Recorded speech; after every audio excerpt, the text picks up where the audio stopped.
Look at China. We should look at China, how China behaves. So अगर China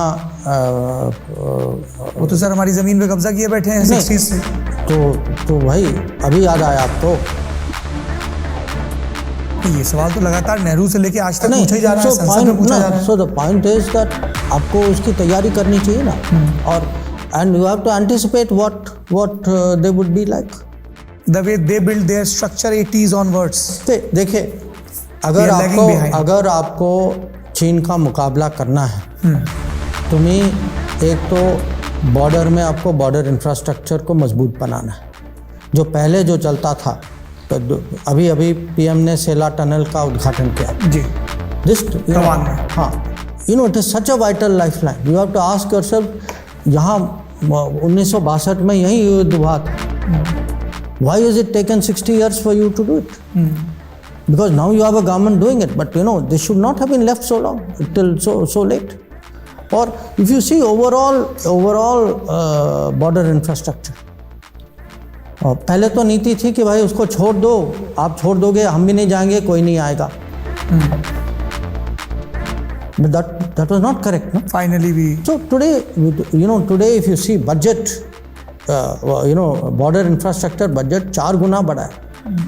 अगर आप tunnelling देखें, road देखें, ब्रिजेस देखें, ये 2, 3, 4 गुना बढ़े। So you have to first build border infrastructure. Second, you have to do the industrial strength at home. We cannot depend on them.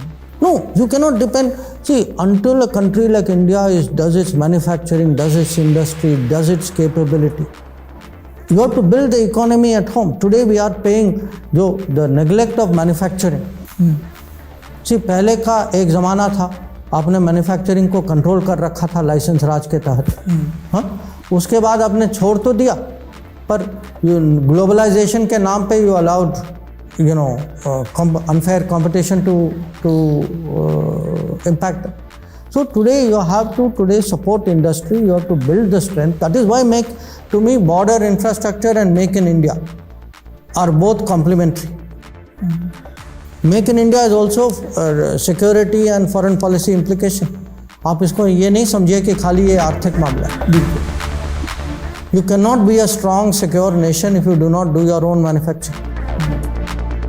Is this the reason हम लोग RCP में regional comprehensive में शामिल नहीं हुए? आपने उसको भी बुक में अलग से हाईलाइट किया है कि कन्वेंशनल विजडम कहती है शामिल हो जाओ, but prime minister Narendra Modi decided कि नहीं, हम इसमें नहीं जाएंगे क्योंकि हमारे लार्जर इंटरेस्ट को सर्व नहीं कर रहा। नहीं, हमें लगा कि ओवरऑल जो है इससे हमारी इकोनॉमी में जो अपनी मैन्युफैक्चरिंग को हम बढ़ा नहीं पाएंगे, और हमें जो चिंता थी कि बाहर का माल, सब्सिडाइज्ड माल हमारे यहाँ थोपा जाएगा, उससे हमें कोई प्रोटेक्शन नहीं मिला, तो इसीलिए हमने साइन नहीं किया।